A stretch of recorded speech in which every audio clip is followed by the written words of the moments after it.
Olá, senhoras e senhores, eu sou Oswaldo Meza e estamos começando a segunda temporada do podcast Na Mesa com Meza. E hoje eu tenho um convidado mais que especial. Na verdade, ele é uma lenda do rádio. 61 anos de rádio. João Bosco de Medeiros, tudo bem? Tudo bem, doutor Oswaldo Meza. Para mim é um prazer, uma satisfação estar aqui com você. Vou falar você porque você é jovem, você não chegou nem nos 45 ainda, mais ou menos igual a mim. E eu quero também agradecer a Débora, o Og Ibrahim e todo o pessoal aqui do Talk Studios de podcasts, os colaboradores. Muito obrigado pelo carinho com que fui recebido aqui. E é um prazer estar aqui para falar um pouco. Você sabe que um prazer é mais caro, né? E agora? João Bosco. Sabe como é que é? Radialista não tem grana, né? E agora? Não, mas não vamos chegar nessa parte. Não vamos chegar nessa parte aí. Vambora. João Bosco, você nasceu aqui no Mato Grosso do Sul. Sim. Como que foi o seu começo, até você vir para Campo Grande? Você já gostava de rádio na época? Não tinha televisão. Eu nasci em Bandeirantes. Eu tô com 78 anos de idade. Sou de maio, 1º de maio de 48. Nasci em Bandeirantes. Minha mãe desquitada do meu pai, porque naquele tempo não existia divórcio, né? Então eu fui criado pela minha mãe, pelos meus avós. E nasci em Bandeirantes. Nós tínhamos uma pequena propriedade lá. E aos 7, 8 anos, mais ou menos, minha mãe, Dona Rosa, ela me trouxe para Campo Grande para eu estudar. Fui criado ali no bairro São Francisco, que se falava bairro São Francisco do Cascudo. Eu tinha o quê? Meus 8 aninhos, que 10 rua aninhos. Na rua 13 de Maio, ali perto da Santa Casa, porque a Santa Casa, aquela rua ali, a Eduardo Santos Pereira, Madeira. Ela se chamava Rua Paraná. Não era Madeira? Não, Paraná. Para a Rua Paraná, era ali, na Eduardo Santos Pereira. Então minha mãe tinha uma pensão ali bem em frente, onde é a maternidade, ali na 13 de Maio. Era um campo ali, e o pessoal passava, tinha uns trieiros, porque Campo Grande era um ovinho, né? Sim. Então eu estudava no Colégio Dom Bosco, que o asfalto vinha só até a Mato Grosso, e eu à tarde pegava minha pastinha lá pro Colégio Dom Bosco. Isso em 1957, 58, por aí. Então eu tenho assim uma satisfação muito grande, doutor Meza, que eu vi Campo Grande crescer da minha época para cá. Porque eu nunca saí de Campo Grande. Sempre vivi aqui em Campo Grande. Aqui eu passei minha infância, minha adolescência, me tornei profissional. Casou? Né? Casei. Descasou? Não. Eu sou casado. Há quantos anos? Com a dona Nilza Serrano de Medeiros. Nós somos casados há 50 anos. Olha só. 50 anos. Bodas de ouro. Ela me deu, com as bênçãos de Deus, ela me deu 3 lindas filhas. Eram 4. Na segunda gravidez, que vieram gêmeas univitelinas, uma morreu. No parto? Não, elas nasceram prematuras, né? Foram para a incubadora e com 41 dias a Leandra faleceu, morreu. Nós enterramos a nossa pequena filha, aquela bonequinha de carne, né? Digo que foi o momento de maior felicidade e maior tristeza do nosso casamento. Então ficaram as 3.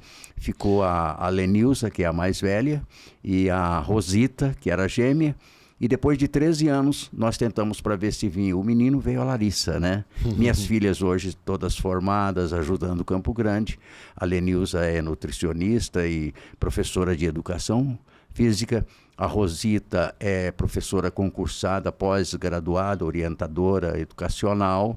E a caçula, a Larissa, também é advogada e todas trabalhando, como eu disse, ajudando Campo Grande. Graças a Deus. Ô João Bosco, se você tiver à vontade para falar, mas como que é assim, até hoje você lembra da Leandra que você perdeu? Eu me lembro assim. Por exemplo, no aniversário. Porque é como se faltasse, né? Na verdade, a gente não esquece. Eu até me emociono, né? Porque quando elas nasceram, como eu disse, elas foram para a incubadora. E iguaizinhas, sem diferença nenhuma, uma da outra, né? E eu via a Rosita e via a Leandra ali, as duas na incubadora. E orava, pedia a Deus, eu e a Nilza e os demais parentes, né? Para que elas sobrevivessem, né? Àquela situação ali. Mas a Leandra não resistiu, ela pegou uma infecção hospitalar e veio a falecer, então é uma situação que a gente aceita, mas é difícil, é difícil. Então você, depois dessa época, morando ali em frente à maternidade, ali que era a Santa Casa, onde é a Santa Casa onde hoje, é a Santa né? Casa, exatamente. Porque a Santa Casa era lá na Mato Grosso, né? A Santa Casa ela era uma tripinha ali na Mato Grosso só. E tinha aquele campo que não tinha sido construído ainda. Aquele campo ali era um mato ali, né? Como eu te disse, a gente falava trieiros, né? Tinha uns trieiros que o pessoal passava e ia sair lá na Rua Paraná, lá em cima. Como eu disse, hoje é a Eduardo Santos Pereira. E, engraçado, a educação rural já era ali também? Na educação rural... Porque ela foi muitos anos ali na Rui Barbosa com a Mato Grosso. Então, nessa época aí, a educação rural ela não existia. A educação rural, se não me falha a memória, ela é de 61, 62, por aí. Então, realmente, como você disse, ela ficava ali na Dom Aquino, esquina com a Rui Barbosa, onde hoje é um posto de gasolina. Ali era a casa do bispo, Dom Antônio Barbosa. E a Rádio Educação Rural, ela foi inaugurada ali, naquele local ali. Tinha um pátio muito grande, inclusive tinha shows aos domingos e eu ia lá nos shows. Nisso eu já tinha meus 12, 13 anos, eu ia lá assistir os shows, né? E então ela saiu e foi para 14 de julho, entre a Mato Grosso e aquela travessa ali da Nobe ali, aquela travessinha que tem ali, que vai para a Nobe ali, uma travessa pequenininha ali. Passando a igreja católica, a primeira entrada, subindo na escadaria, ela passou ali, para ser ali. Passou a ser ali.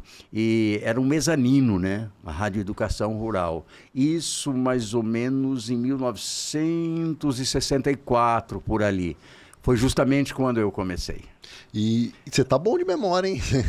Às vezes falha, né? Mas, e como que era Campo Grande nessa época da sua juventude? Você frequentava Suriã? Quais isso eram aí os já mais bailes? pra cá, né? Porque meus 13, 14 anos, como eu disse, eu estudei no Dom Bosco, depois eu estudei no Colégio Batista e depois fui para o Oswaldo Cruz estudar, coisa que não fiz muito. Eu terminei apenas o segundo grau, que naquele tempo não falava segundo grau, falava primeira série, segunda série, aquela coisa toda. Então, Campo Grande era um ovinho. Campo Grande tinha o quê naquela época? 60 mil habitantes. 60 mil, os bairros todos sem asfalto, na periferia totalmente sem asfalto. O asfalto era um quadradinho aqui, né? O asfalto ia só até a Rui Barbosa, a Calógeras, a 7 e a Mato Grosso. Aquele quadrado ali do centro mesmo. Aquele quadrado ali do centro. Posteriormente, foram asfaltando, gradativamente veio o asfalto. Então, nessa minha, digamos, minha pré-adolescência, né? Eu vi tudo aquilo, eu assisti tudo aquilo, eu vivenciei tudo aquilo. Esse crescimento. Né? E como que você começou a se interessar por rádio? Qual foi, assim, o start? Você falou, puxa, eu gostei. Alguém falou, você tem uma voz bonita, porque não. Antigamente, para você ir pro rádio, você tinha que ter voz. Locutor hoje não precisa, né? Tem muita gente que não tem essa voz. Muito embora tenha aparecido, né? Grandes locutores com lindas vozes, principalmente nessa locução formal, né? Eu tenho ouvido aí grandes vozes, grandes colegas. Porém, eu comecei a me interessar pelo rádio.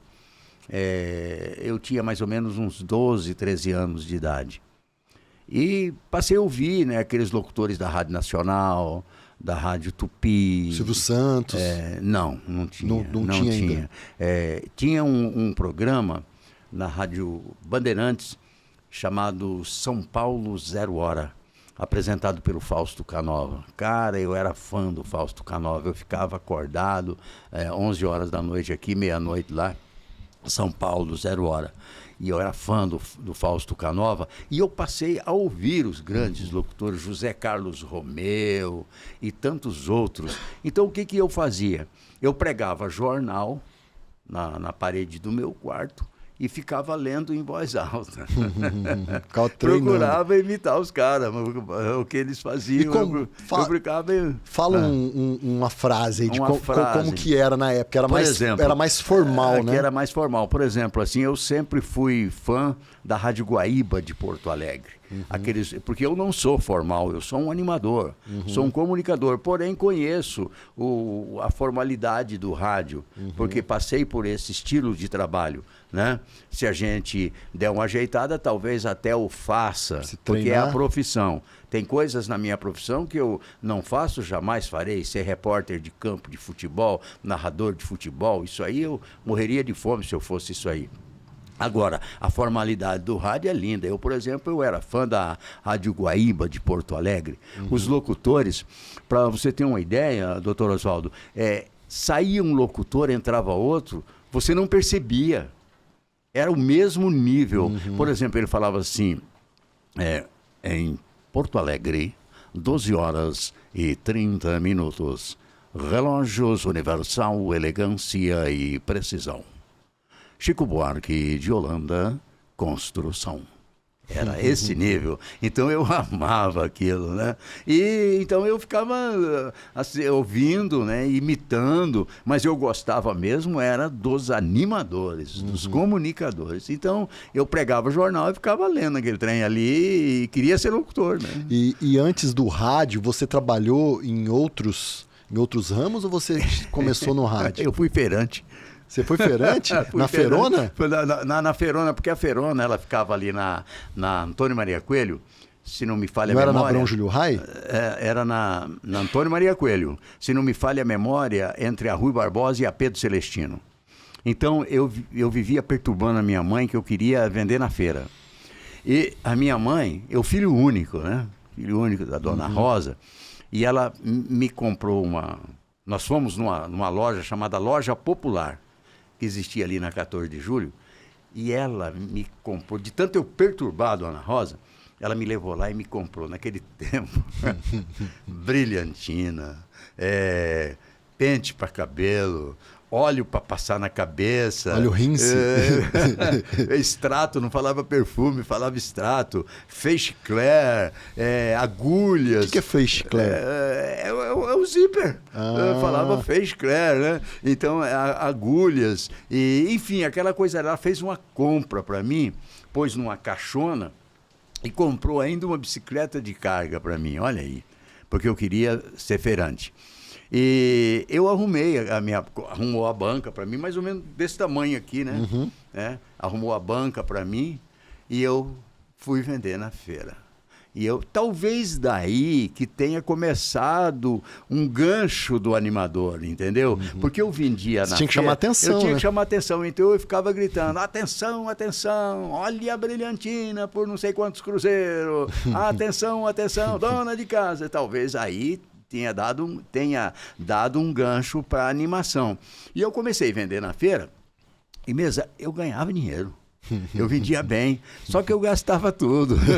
Eu fali, entendeu? Eu fali, quebrei. Mas você gastava com o quê? Eu ia no matinê, né? No matinê, no Alhambra, no Santa Helena, comprava gibi e gastava, né? Gastava com aquelas coisas de criança, né? Eu adorava aquilo lá, gastava tudo. E como que você foi para o rádio? Você fez um teste, alguém te chamou, você deu um currículo? Interessante. Eu fiz um teste na difusora. Eu tinha mais ou menos uns 15 anos, já tinha mudado a voz. E eu fiz um teste na difusora e não passei. Não me aceitaram. Quem que era o chefe na época? Eu não lembro. Sinceramente, não lembro. Eu sei que eu não passei. Aham. E eu continuava perturbando a minha mãe que eu queria ser locutor de rádio. Nisso, a Rádio Educação Rural já tinha mudado, ali para 14, né? E o diretor era o padre Angelo Venturelli, homem de grande cultura, né? E, inclusive, ele está na história contemporânea da nossa cultura campograndense e sul-mato-grossense, o padre Ângelo. E a minha mãe, de tanto eu continuar perturbando Dona Rosa, me levou lá na rádio para falar com o padre Ângelo. Chegou lá e falou: Padre Ângelo, esse aqui é o meu... Ele nos atendeu. Ela falou: esse aqui é o meu filho, João Bosco, ele quer ser locutor. Aí o Padre Ângelo olhou para mim, magrinho, né? 15 anos, falou: você quer ser locutor? Aquele sotaque dele: você quer ser locutor? Eu falei: quero ser locutor. Aí ele falou: muito bem. Como meu nome é João Bosco, e eu estudei no Colégio Dom Bosco, e ele salesiano ali, tudo salesiano ali, eu acho que ajudou. Eu acho que ajudou. Aí ele falou: então você faz o seguinte, João Bosco, amanhã... Você tem bicicleta? Eu falei: tenho, sim, senhor. Ele falou: então você faz o seguinte, amanhã cedo você vem para cá, eu vou te esperar. 6 horas, 6h30, você vem de bicicleta. Eu falei: beleza, ótimo. Fui embora, mas saí contente. Saí contente, doutor Oswaldo. Falei: agora já vou ser locutor, né? O padre mandou eu vir, eu fui. No outro dia cedo, levantei, montei na minha bicicletinha, fui bater lá na rádio, o padre Ângelo já estava lá. Ele usava aquelas batinas brancas. Cheguei lá, ele falou: senta aí. Sentei. Trouxe a bicicleta? Falei: trouxe, sim, senhor. Ele falou: então nós vamos fazer o seguinte. Você vai ser porteiro. Ai, meu Deus do céu. Vai começar como porteiro. Você vai ser porteiro. Você vai pegar anúncio para a Hora do Fazendeiro. Me falou o preço dos anúncios. Você vai escrever direitinho. Vai pegar o dinheiro. E quando terminar de pegar os anúncios da Hora do Fazendeiro, você traz aqui, acerta comigo. E depois você vai pegar a sua bicicleta e vai fazer cobrança para a rádio. Então eu entrei como cobrador da rádio comercial e porteiro ali na rádio, né? Porque eu queria ser locutor. E a Hora do Fazendeiro era o Hora do saudoso Juca Ganso, não? Entre outros, Ciro Nascimento, né? Que também apresentou. A Hora do Fazendeiro? A hora, quem ouvir, favor avisar. Por falar em Juca Ganso... Vai um fulano espera na reta. O Juca Ganso, o nome dele era Carlos Achucarro.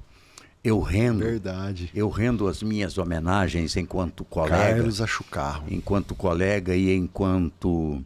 ele foi meu professor, entre outros que foram professores meus. O Carlos Achucarro, o doutor Oswaldo Meza, ele tinha uma qualidade profissional que é muito difícil se encontrar num colega. Ele era 3 coisas numa só. Ele era o comunicador formal, aquele que eu fiz aqui da Rádio Guaíba. Ele lia um texto, uma voz linda, lia o texto. E ele era comunicador, tá? E ele era cômico. Tá? Então ele era essas 3 coisas reunidas em uma só. Então o Carlos Achucarro, o Juca Ganso, ele foi um grande professor meu e foi um grande orgulho para o Rádio Sul-Mato-Grossense. E o Zé do Brejo, lembrei. O Zé do Brejo, ele já veio mais para frente, pouco né? Depois. O Zé do Brejo, quando ele veio para Campo Grande, eu estava na Rádio Cultura, né? Tipo assim, no início da década de 70. Tá? 72, por aí. O Zé do Brejo veio de uma cidade do interior de São Paulo, não me lembro o nome agora, e o Zé Maria, que era o nosso diretor lá do Grupo Correio do Estado. Pai do meu amigo Luciano. O Zé Maria sempre foi um grande prestigiador do meu trabalho. Ele que me contratou, aí é uma história interessante também da minha carreira. E aí, então, ele trouxe o Zé do Brejo, e o Zé do Brejo assumiu na parte da manhã a Rádio Cultura com o programa sertanejo dele, que foi um sucesso na época. O João Bosco, aí você ficava na portaria, vendia anúncio e tal. Eu pegava os anúncios, né? Pegava os anúncios ali e fazia o acerto. E depois? Bom, depois foi o seguinte, eu fui progredindo. Eu fui progredindo ali, né? Aí eu passei... Você não chega a falar assim, deixa eu falar deixa eu falar É o que eu queria. Então eu passei para sonoplastia, né? Aprender a sonoplastia. Na época que era era o discão, vinil, né? vinil. Era 2 pratos assim, né? Era o vinil, tinha o compacto. E você tinha que ir bem...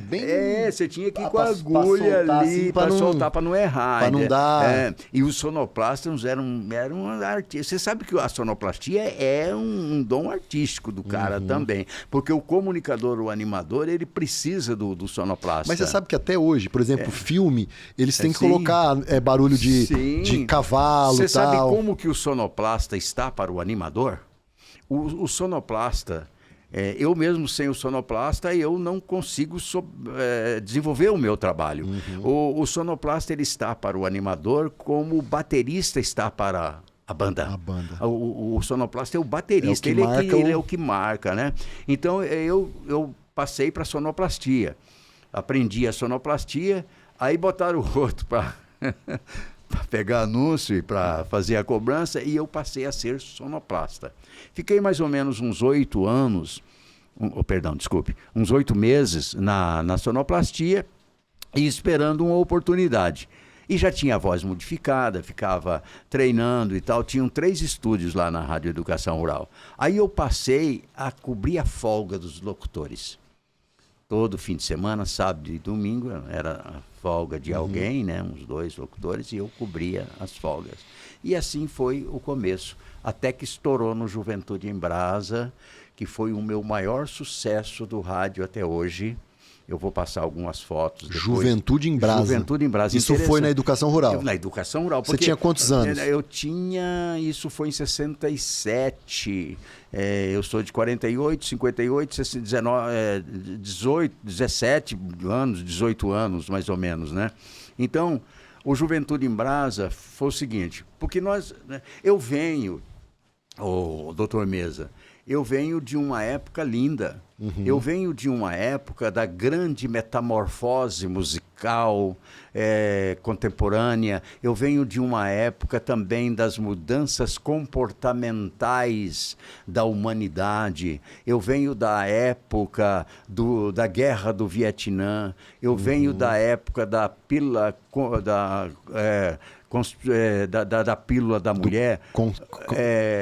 Anticoncepcional, eu venho da época dos Beatles, eu venho da música era música, né? Eu venho da época dos Rolling Stones, da Jovem Guarda, então eu nasci dessa Raul geração. Seixas, Roberto Carlos. Sim, e ao mesmo tempo, concomitantemente, tocava-se no rádio o bolero, tocava-se no rádio o Altemar Dutra. Eu vou te falar, eu sou fã de bolero. Então eu venho dessa época toda misturada aí. Só que eu era garotão, né? Eu 17 anos ali, querendo uma oportunidade. E teve um colega que lançou esse programa chamado Juventude em Brasa. O Juventude em Brasa era após a Hora do Fazendeiro. Esse nosso colega... Que horário que era? 1h da tarde, o Juventude em Brasa. Terminava a Hora do Fazendeiro, entrava o Juventude em Brasa.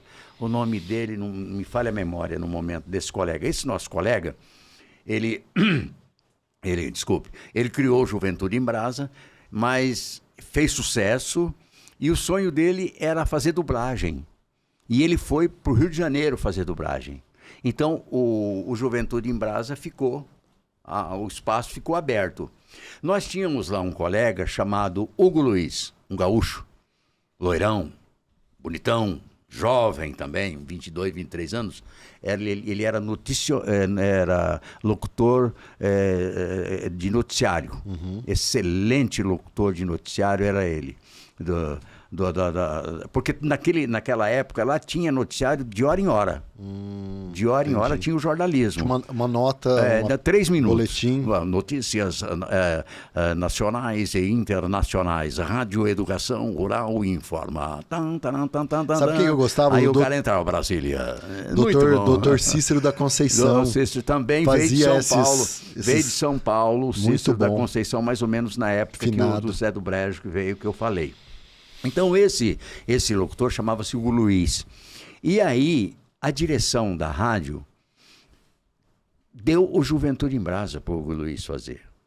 E ele, jovem, entusiasmado, porque era o programa das gatinhas, né, das meninas e tal, da época da Jovem Guarda, aquela coisa toda, muito embora Campo Grande um ovinho.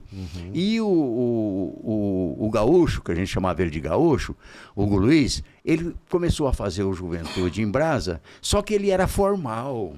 Ele era de noticiário. Não se conectava. Ele não tinha mão para animação, entendeu? Então ele começava, alô, juventude, boa tarde. Alô, meninas, boa tarde. Olha, eu vou começar hoje com o Roberto Carlos. Mas não tinha mão para animação, entendeu? Passado mais ou menos uns 2 meses, ele ficou doente. Ficou uns 15 dias fora. Aí a direção da rádio, através do Ailton Guerra, falou para mim, falou, João Bosco, faz o Juventude em Brasa. E aí eu peguei, alô, Juventude. Aí você falou, é minha oportunidade, você se agarrou. Agora, mesmo porque eu tava naquele cabelo comprido, calça boca de sino, aquela coisa toda. Tava naquele movimento, né? Naquela coisa, eu já usava tudo aquilo. Aí falou, você faz o Juventude em Brasa, eu entrei. Alô, juventude, feliz, estudiosa e sadia, que bom estar aqui com vocês. Alô, meninas.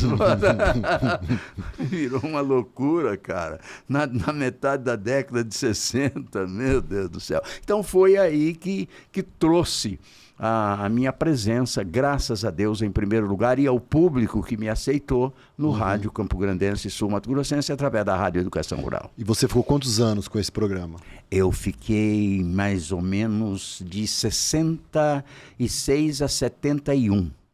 Aí aconteceu o seguinte, o Grupo Correio do Estado comprou a Rádio Cultura. A Rádio Cultura era de um cidadão chamado Nasrallah Siufi. O apelido dele era Nassura, tá? Um descendente de árabe. E o Grupo Correio do Estado comprou a Rádio Cultura. E o José Maria Hugo Rodrigues, pai do Luciano, ele foi escolhido pelo grupo, pelo professor Barbosa, professor Enedina, para ser o diretor da Rádio Cultura, para cuidar da Rádio Cultura. Antônio João no Correio do Estado, o outro irmão dele também no Correio do Estado, o Marcelo, e o Zé Maria Hugo Rodrigues foi para a Rádio Cultura. Foi o maior diretor de rádio que nós tivemos no Rádio Sul Mato Grossense. José Maria Hugo Rodrigues. Ele assumiu a Rádio Cultura, comprou equipamentos novos. Primeira coisa que ele fez, mandou me chamar. Mandou chamar o João Bosco. Eu não fui. Eu era garotão. Tava ali. Eu era um cara sonhador, eu era semiprofissional. Meu negócio era falar na rádio e nas noites, curtir as madrugadas. Curtir sua fama. Curtir a fama, eu gostava era disso. Era bom. Então aí o Zé Maria mandou me chamar. Eu não fui. Aí quando foi no outro dia, ele parou o carro dele bem em frente à Rádio Educação Rural, cara. Parou, terminou meu programa, eu olhei, ele tinha um Fusca, escrito Rádio Cultura, né? Já estava escrito Rádio Cultura, o símbolo era um leãozinho. Aí ele psiu, vem cá, João Bosco. Aí eu fui, cabeludo. Aí ele falou, preciso falar com você pode falar comigo? Eu falei, tudo bem, né? Ele falou, entra aí. Aí entrou, ele teve a ousadia de ir lá na rádio, cara, na frente da rádio, me pegar. Aí entrei no carro com ele, ele tocou o carro, falou, João Bosco, assumimos a Rádio Cultura, compramos a Rádio Cultura, quero te levar para lá.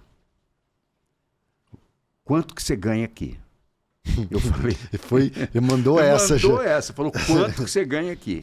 Falei, eu ganho tanto. Ele falou, então eu vou te pagar mais que o dobro, vou te dar mais isso, mais aquilo, mas eu quero que você vá para lá. Você pensa em me dar uma resposta amanhã.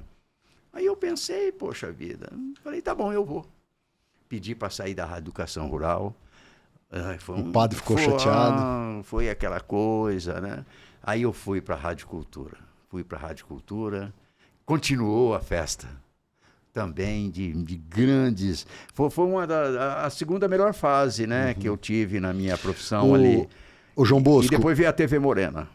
Antes da TV Morena, nessa época... Não tinha muita TV, era o rádio. Aliás, a TV Morena entrou na minha vida, eu passei por lá, ainda eu estava na Rádio Educação Rural ainda. Porque a TV não era tão forte ainda, o rádio era mais forte. Como que era antigamente? Porque as pessoas, elas ouviam a sua voz, mas não sabiam que era você. A gente, no meu que caso... você fazia? Sabe o que eu fazia? Você fazia show, alguma coisa, não? Não, eu mandava imprimir foto para distribuir para as meninas. Né? Aliás, rapaz, uma vez eu paguei um mico. E ia alguma menina lá esperar você no final? Lotava. Lotava. Loucura. Aí você falava... Elas mandavam aquelas cartas perfumadas, com batom, sabe? Uma coisa, um amor, sabe? Um amor. Vem jantar aqui em casa. Eu ainda tenho algumas guardadas lá, minhas filhas hoje guardam aquilo lá e com muita alegria. Então, eu mandava imprimir fotos para distribuir para elas. Porque era o que tinha, né? Ia na gráfica, tirava foto, né? Cabeludo, cheio daqueles anéis, posando assim, entendeu? Para distribuir. 20 anos, 21 aninhos e tal. E eu anunciei, a primeira foto que eu mandei fazer, para distribuir, eu anunciei lá no Juventude em Brasa. Atenção, meninas, alô. Não falava fãs ainda, falava meninas, né? Nem gatinhas não falava meninas. Eu mandei fazer umas fotos aí e vai estar pronto estarão prontas dia tal. Então vocês vêm aqui no término do programa que eu vou distribuir para vocês. Quero matar as baratas de Campo Grande, aquela coisa. Velho... Não deu pra quem quis. Lotou de menina lá na rádio. O padre ficou meio naquela comigo, né? Ele lotou de menina. O programa tava aquilo ali e tinha uma bancada assim, um balcão, né? Que entrava, subia no mezanino e a gente ficava atrás do balcão e o pessoal que ia pegar anúncio ficava do outro lado, né? E as meninas ficaram ali, rapaz, lotou aquilo. E eu dava autógrafo, né?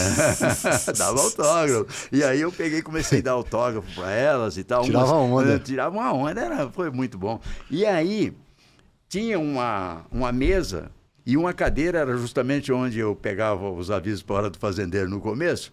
Aí eu puxei a cadeira e sentei um pouco, né? Para continuar dando autógrafo. E levantei e resolvi sentar de novo, só que teve um gaiato que puxou a cadeira. Puxou a cadeira e eu, pá, de bunda no chão, ali no meio das meninas. Aquilo foi uma festa. Então foram momentos, assim, como diz o Roberto, né? Como é que fala? Momentos... Se chorei ou se sorri, importante é que emoções... eu vivi, A gente foi feliz, né? Eu, na minha juventude, eu sorri, chorei, amei, fui amado. Você era muito namorador nessa época? Vivi, né? Eu nem sei, é uma loucura, né? Porque eu não queria namorar assim fixo com ninguém, né? Porque também, né? Porque ia nos... Aí tinha muita oportunidade. Já tinha, né, o Surian libanês, Rádio Clube, União dos Sargentos. Cada noite era uma situação, né? Que carro que você tinha na época? Eu tinha uma lambreta. É? Comprei uma lambreta, que era dos Playboys, cara. Uma loucura, uma Playboy lambreta. andava de lambreta? Rapaz, não sei como que eu não morri em cima daquela lambreta. Não usava nem capacete, aqui. Né? Não tinha capacete. Então eu punha as meninas na garupa da lambreta e seja lá o que Deus quiser. Tinha lambreta. E a TV Morenas? A TV Morena, você conheceu o Zaran? A TV Morena foi assim, né? Eu assistia a TV Branco e Preto, TV Tupi. Eu assistia a TV Morena e, graças a Deus... Não tinha Globo ainda, né? Graças a Deus, a gente sempre teve uma imagem relativamente boa, né? Não existia Globo, nem via falar, né, nisso aí. A Globo veio no início também da década de 70. Nós estamos falando de 60 e... Era Tupi que era forte. 67, era Tupi. Então, eu tinha vontade de ir para a televisão. Eu vi os colegas aparecer, então eu falei um dia para minha mãe, falei, mãe, eu tenho vontade, eu acho que tem uma imagem boa. Eu quero ir para a televisão. E o Zaran, a Copa Gás, ficava ali na 14, entre a Barão do Rio Branco e Afonso Pena, Copa Gás. E eles, os diretores da rádio, a gente falava os turcos, né? Eles se reuniam ali, o Gaburas, aquele pessoal, ficava conversando à tarde ali, jogando conversa fora e tal. E um dia eu falei para minha mãe, eu vou lá falar com o Zaran. Você lá sabia? na rua, que eu sei que ele fica lá, eu vou lá Você falar. tomava um café lá? Ali não tinha café. Tinha café no Bar do Zé, que ficava ali perto. O Bar do Zé era uma loucura, né? Então, eu falei para minha mãe, eu vou lá conversar com o seu Zaran lá. Eu sei que ele fica lá, eu vou lá. E eu fui, cara. Na maior cara de pau, fui lá. Tava lá o seu Jorge Zaran, né? excelente diretor, fantástico, família Zaran, né? Toda. Você falou, você sabe quem eu sou? Sou o João Bosco. Nada, eu cheguei lá, doutor Mesa. Cheguei lá, estava lá, boa tarde, os turcos olharam para mim assim, aquela figura, né, cabeludo e tal, calça apertada para a época, sapato branco era um escândalo. E era daquele jeito que eu andava. Aí eu falei, boa tarde, seu Jorge, eu posso falar um negócio para o senhor? Ele olhou para mim e falou, pode falar. Falei, seu Jorge, eu sou locutor, sou o João Bosco, sou da Rádio Educação Rural. Ele falou, eu já vi falar de você. Falei, eu quero ir para a televisão. Eu quero ir para a televisão, seu Jorge, eu quero ir lá também, eu quero ir lá também. Ele olhou para mim, falou assim, fala o seguinte então, você vai amanhã no escritório. O escritório da TV Morena, ele ficava ali na Barão do Rio Branco, entre a 13 e a Rui Barbosa, num predinho ali. E ele falou, você vai lá no escritório amanhã conversar comigo, mas você corta esse cabelo. Mas você corta esse cabelo. Quer dizer, ele já viu que dava, entendeu? Pela imagem. Aí eu fui lá, mandei cortar o cabelo, né? Com muita dó, né? E fui lá conversar com o seu Jorge. Aí o seu Jorge falou assim, João Bosco, eu tenho uma vaga para você. Você vai apresentar no próximo domingo, que a apresentadora está saindo, não me lembro o nome dela, ela foi embora para o Rio de Janeiro. Formou-se em medicina, essa moça. Ele falou, você no próximo domingo, você vai apresentar o programa Faça uma Criança Sorrir, é o programa de auditório lá em cima, ao vivo. Você já vai fazer. Meu irmão, recebi aquilo, falei, e agora? Só faltava essa. Falei, tá bom. No outro domingo eu estava no ar, apresentando. E como que era? Tinha assim uma arena, né? As crianças com os pais e as mães sentadas na arena, tinha o palco, eu no palco, e chamava as crianças para cantar, ia também até adolescente, tinha os músicos e eu animava a plateia. Entendeu? Isso aí... Dava brindes, alguma coisa? Dava brindes, sorteava bicicleta. O patrocínio era Casas Vitor, do Nelson Borges de Barros, um nordestino que foi vereador em Campo Grande. Isso aí já não lembro. Nelson Borges de Barros, a história está aí para contar, né? Então dava bicicleta, foi muito bom, a gente esteve lá. E concomitantemente também, eu apresentei a Crônica Social, que era produzida pelo Augusto Gamba, segunda, quarta e sexta, e fazia noticiário, não direto, mas de vez em quando eu fazia noticiário junto com o Antônio Carlos Azambuja Dagger, o Pastel, que foi uma das mais lindas presenças de imagem da TV Morena, também de saudosa memória. Então a gente passou por lá. Você ficou quanto tempo, assim, fiquei na TV? uns 3 anos, 4 anos, mais ou menos, na TV Morena, né? Mas você foi para outras TVs ou não, ficou só na TV Morena? Voltei para a TV Morena uma temporada, apresentei um show da Grande Jogada Colorada, que era do comercial, naquele auge do futebol. E aí eu fui contratado, apresentei esse show mais ou menos 1 ano, né? E aí depois deixei a televisão, minha vida mesmo foi o rádio. Você né? gostava de futebol? Torcia pro Eu passei a torcer pro Palmeiras por volta de 1970, lá na época do Juventude em Brasa, no auge do Juventude em Brasa, porque eu não torcia para ninguém. Então, mas operário comercial aqui, você... operário, sou operariano, né? Naquela época... Você lembra do jogo que teve o ET? Eu não estava lá. Mas você lembra desse comentário na época? Sim, muito. Teve esse avistamento. Foi muito falado, né? Em todo o Brasil, isso aí. E eu passei a torcer pelo Palmeiras, justamente porque um dia eu vi uma reportagem sobre o Erasmo Carlos, que era prefixo do meu programa. O apelido dele era Tremendão. E apareceu numa revista chamada Revista do Rádio. Estava escrito assim, Erasmo Carlos, o Tremendão, é palmeirense. Aí eu falei, você também. É esse aí. Que foi na maior fase do Palmeiras, né? Da academia. João Bosco, me fala um pouco sobre cidade contra cidade. Isso já é mais recente, Isso né? aí foi antes de 88, quando eu passei pela Câmara. Isso aí foi...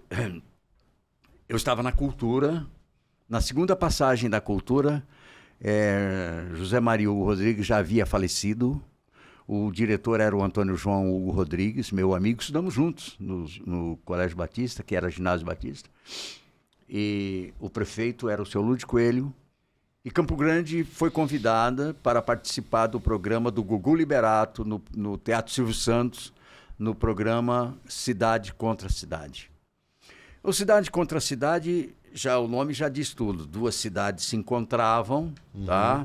Com várias atrações, o cantor, cantora, esporte, enfim. E tinha a parte do locutor que era uma mais visada.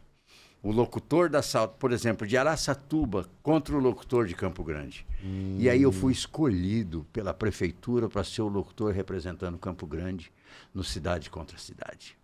E foi qual cidade que vocês foram contra? Uma cidade lá do interior de São Paulo, não estou lembrando agora, não. Aquilo me deu um frio na barriga, porque eu não podia falar não. Isso aí foi o quê? Foi em 86, por aí, 1986. E eu fui, falei, vou, não tem problema. E eu fui no Cidade contra Cidade. Quem me vestiu foi o Palace Royal. Palace Royal me vestiu e tinha o texto, né? Para você falar, você tinha 1 minuto para falar o texto. Então, o Gugu Liberato, ali, cara, nas 2 torcidas, porque ia as caravanas, né? Das cidades. Uma caravana de uma cidade de um lado, a caravana da outra cidade do outro. E você ali ao vivo, com o júri, com famosos, né? E o Gugu Liberato ali, luzes para todo o Brasil. E ele chamava os locutores, a gente se posicionava. E ele falava assim, agora o locutor de Campo Grande, João Bosco de Medeiros. Você lembra o que você falou? Eu tinha o texto, né? Que eu tinha que matar em 60 segundos, 1 minuto. Se eu passasse disso, tocava o bagulho lá, a campainha lá, né? Então eu quero agradecer à Prefeitura Municipal de Campo Grande, muito obrigado ao Governo do Estado de Mato Grosso do Sul, muito obrigado ao Palace Royal, muito obrigado a você que colaborou conosco. Aqui estamos no Teatro Silvio Santos, no programa Gugu Liberato, Cidade contra Cidade. E por aí ia, 1 minuto, entendeu? Então ganhamos 3 vezes. 3 vezes? 3 vezes, porque ganhava, voltava. Voltava para a cidade e desafiava a outra. E ganhava prêmio, alguma coisa? Ganhava ambulância. Para a cidade. Pô, legal isso aí. Ganhamos 3 ambulâncias para atender. Então foi o maior ou um dos grandes desafios da minha vida profissional, cidade contra cidade. Muita gente lembra disso. Não tenho memória, procurei no SBT, não encontrei nada lá. Uma prima minha tinha alguma coisa, ela morreu, ficou, não tenho foto, não tenho memória. Mas está no coração das pessoas que viveram aquela emoção daquela época lá. João Bosco, eu queria tocar num assunto aqui. Sim. Teve uma fase meio turbulenta que você passou, um período aí que você se afastou do rádio. Você parou. Sim. O que aconteceu? Doutor Oswaldo Meza, quando eu comecei no rádio, eu sou uma pessoa emocional. Eu sou assim, como diz na Escritura Sagrada, eu sou o que sou. Então eu sou Você não esconde as suas emoções. Eu não sou plástica, tá? O que eu falo, o que eu animo, é autêntico, é do coração.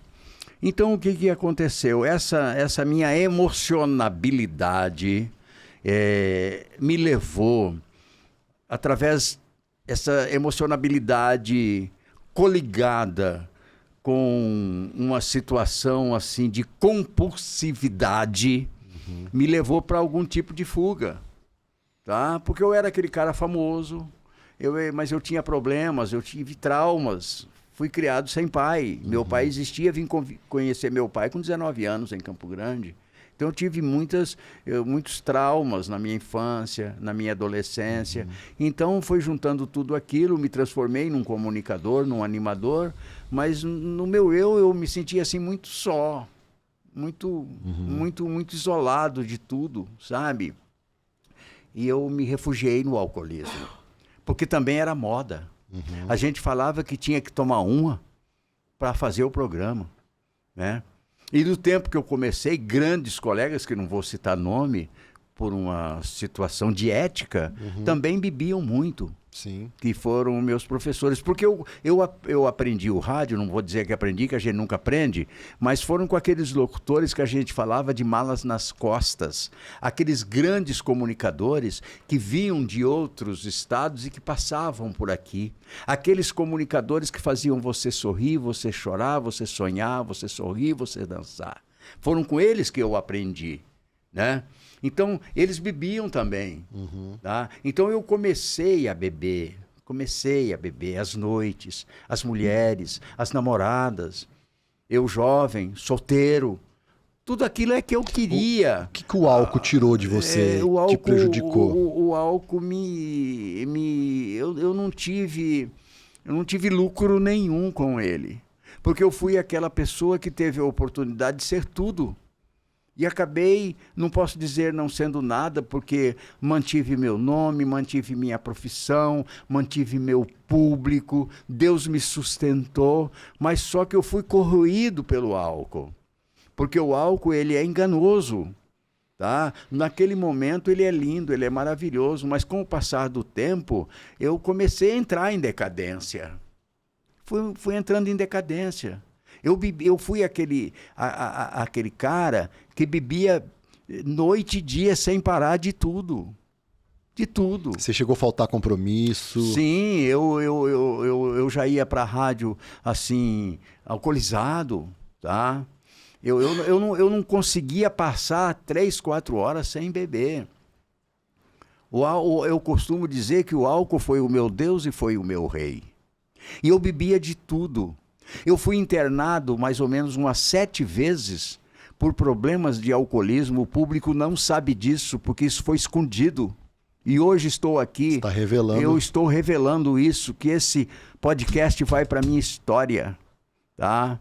Eu fui internado 7 vezes por problema de alcoolismo. Numa das minhas internações, eu fui desenganado pelo médico. Tá? Você ficava com vergonha? Eu nem sei se era vergonha, era tudo. Eu fiquei numa situação tão grave que eu não conseguia mais beber, porque o organismo não suportava mais. Eu vomitava sangue todo dia. Minha esposa desesperada com 2 filhinhas para criar. Então eu vomitava sangue toda manhã e continuava bebendo. O organismo não aguentava mais o álcool e ao mesmo tempo o alcoolismo não ficava mais sem ele. E um dia eu cheguei e falei, Nilza, não vai dar para mim. Eu acho que não vai dar. Eu fui mandado embora da rádio. Eu fui uma estrela que apagou. Eu fui humilhado. Eu fui jogado de lado. Um dia eu fui pedir emprego quando eu parei de beber, justamente na Rádio Educação Rural, por um colega que era coordenador lá na época. Ele olhou para mim e disse, João Bosco de Medeiros, que foi a maior estrela do rádio, hoje é um dos mais rejeitados, eu não tenho emprego para você. E eu já tinha parado de beber.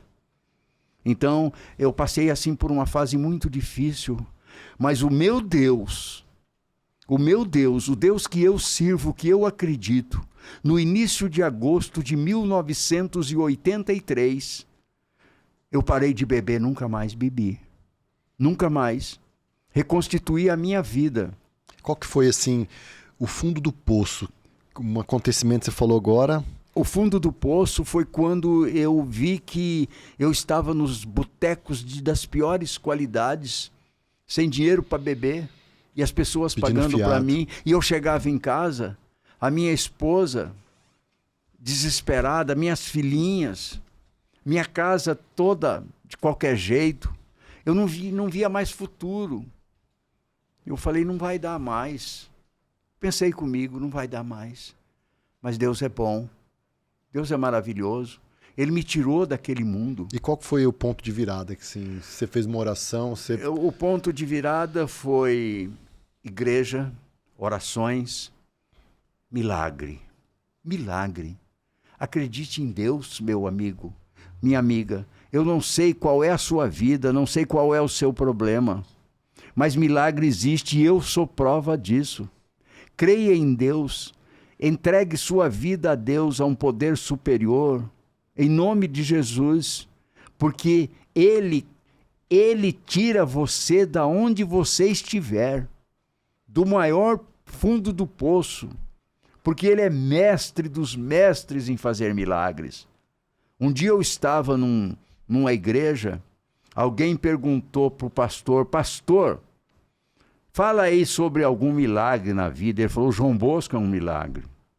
E eu estou aqui hoje nesse podcast aqui, e eu sou um milagre de Deus. Ele me trouxe a vida, Ele me devolveu o meu público, Ele me trouxe a vida em abundância com a minha família. E eu digo, a sociedade não é má. Eu parei de beber em 1983. Em 1984, em novembro de 84, eu voltei para a Rádio Cultura. Em 1988, eu era vereador em Campo Grande.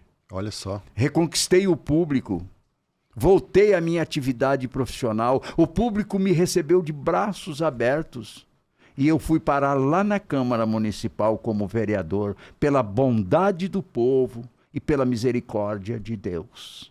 Então, meu amigo, minha amiga, ainda há uma esperança. Você foi do topo ao poço. E, inclusive, a minha própria esposa um dia sofreu humilhação. Para ver como que é a vida. Eu te falei que eu tenho 50 anos de casado. Graças a Deus. Um dia a minha esposa, ela estava num local e eu numa pior, nós numa situação muito difícil. Sem dinheiro. Sem dinheiro, a minha mãe me ajudava, a minha sogra me ajudava. Minha grande amiga, Dona Francisca, me ajudava. Minha mãezinha, Dona Rosa. Como é que era, tipo assim, pedir dinheiro pra sogra? Não precisava, ela dava. Mas você ficava... Eu aceitava porque não tinha. Não tinha outra solução. Não tinha. A minha esposa, um dia estava numa situação e uma mulher tentou humilhar a minha esposa. Ela, tipo assim, tá vendo, João Bosco, não é mais nada. Aí ela falou para a mulher, você vê como que às vezes Deus coloca as palavras na boca das pessoas. A minha mulher disse para aquela senhora, falou, minha amiga, hoje ele está nessa situação, mas amanhã ou depois ele vai levantar e ele pode ser até um vereador em Campo Grande. E eu acabei sendo. Aquelas pessoas que me viram naquela situação, Deus me mostrou a elas de um outro lado. Entramos naquela Câmara Municipal, doutor Mesa, de cabeça erguida pela porta da frente, e saímos de lá, de cabeça erguida pela porta da frente. Você gostou da política? Eu sou uma pessoa, assim, sóbria, né? Não sou sóbrio, eu nunca fui assim, eu não gosto de extremos, não sou extremista. Eu sou assim, por mais que você seja de um jeito que a situação não aceita, mas você tem um lado bom que nós podemos aproveitar. Aquele outro, a mesma coisa, que participa de uma outra situação ideológica, que tem os adversários, mas ele tem alguma coisa que a gente pode aproveitar. Então eu fui um parlamentar assim. Agora eu tinha a palavra, né? Sempre tive. Eu falava, se eu vou votar a favor, eu voto a favor. Se eu vou votar contra, aí não tinha volta, né? Mas entrei sóbrio e saí sóbrio. Você analisava, não ia no impulso? Não ia no... E tem mais uma. Pelo povo. É incrível.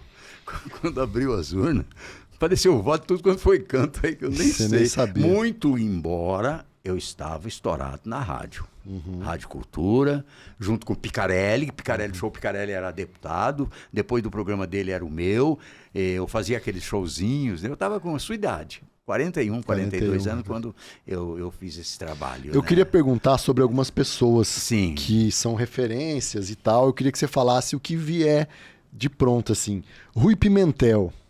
Rui Pimentel, ele dizia assim, João Bosco é um animador de estúdio fechado. Inteligentíssimo, Rui. João Bosco é animador de estúdio fechado. E realmente sou. Eu sou assim, se você me colocar na frente de um palco, num bairro, com 1000 pessoas, eu animo, ponho todo mundo para dançar e tal. Se eu tô no meu programa fazendo o alto astral, e você me pôr 4 pessoas junto, eu caio. Eu vou lá para baixo. Então o Rui Pimentel falava, ele é animador de estúdio fechado. O Rui Pimentel era um baiano que ele conseguiu sobreviver no rádio, excelente narrador, excelente cabeça.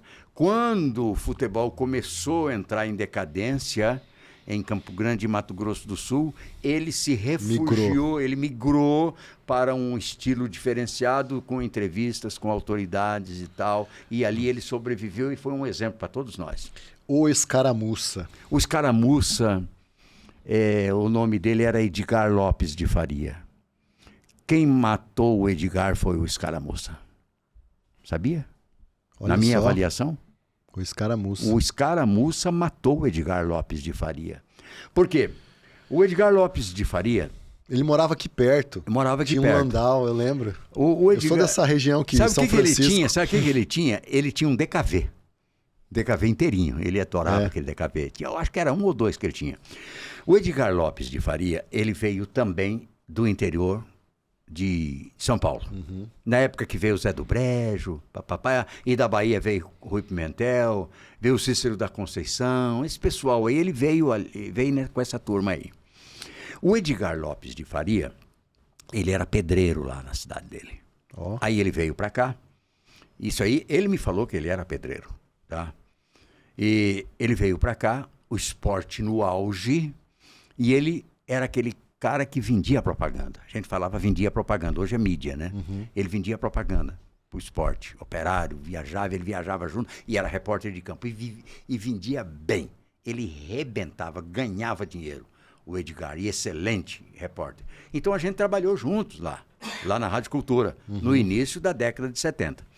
Edgar Lopes de Faria sai da Rádio Cultura e vai para a Rádio Educação Rural para fazer esporte, se não me engano, com o Gilberto Pereira Guedes, que era o cara que comprava o espaço do esporte lá da Rádio Educação Rural. Muito bem. Um dia eu estou ouvindo a Rádio Educação Rural e vem uma chamada com uma voz forte, um pouco diferenciada do normal, porém vi que era dele, o Escaramuça. A partir do dia tal, Escaramuça com você.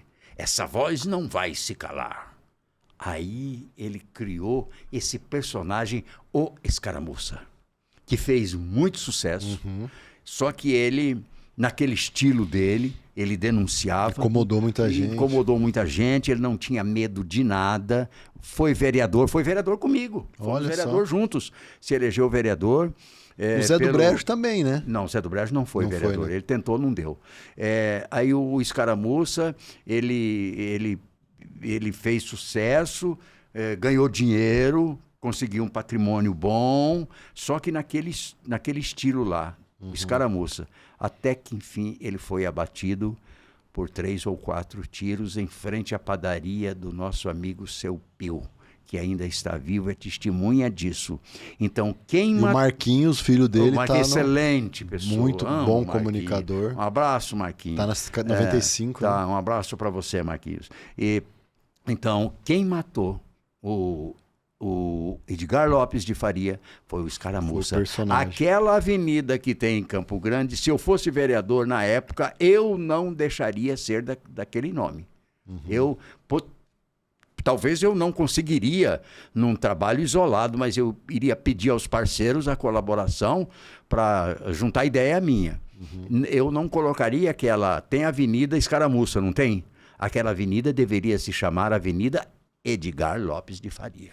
Tá? É o que eu penso. B de Paula Filho, meu professor. B de Paula. Eu vou te falar uma coisa. B de Paula Filho é comunicador.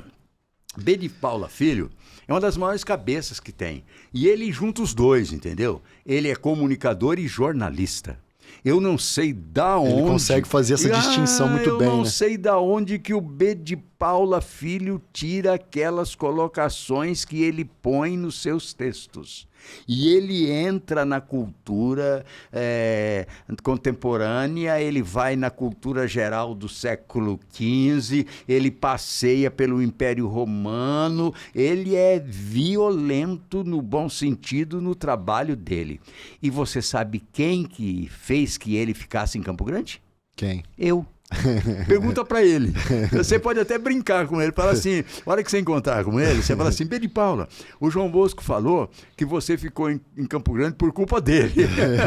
Porque quando ele veio pra cá, que ele foi trabalhar na Rádio Cultura, eu era solteiro, estava namorando com a minha esposa, Nilza, e a gente saía. Eu saía com a Nilza e a gente pegou o B de Paula, ele não conhecia ninguém. E a gente pegou o B de Paula e a gente levava o B de Paula para os bailes. Introduzia ele na cidade. Apresentava para as pessoas e tal. E ele apresentava para as moças, para ele dançar com as moças. Então isso foi muito legal, isso aí, com o B de Paula. Aí um dia, o B de Paula chegou e falou para mim assim, falou, João Bosco, eu vou embora daqui, lá na Rádio Cultura.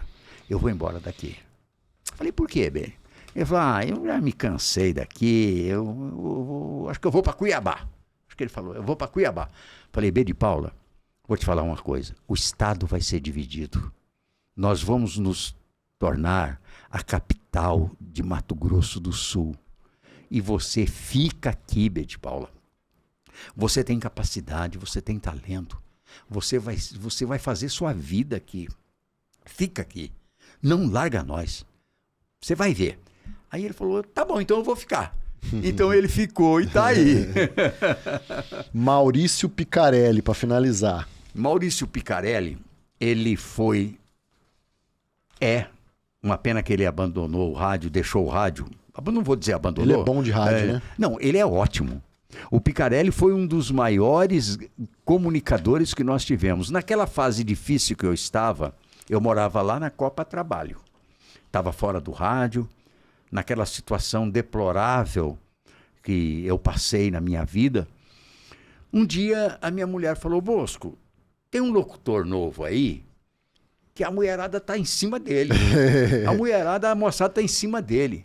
Isso foi mais ou menos em 1980, 81 por aí. Ela falou, é um tal de Picarelli. Eu falei, eu quero ouvir esse cara. Ela falou, eu estava deitado. Ela falou, então eu vou aumentar o volume do rádio aqui na cozinha, o rádio em cima da geladeira, né? Aquela geladeira, aquelas vermelhinhas.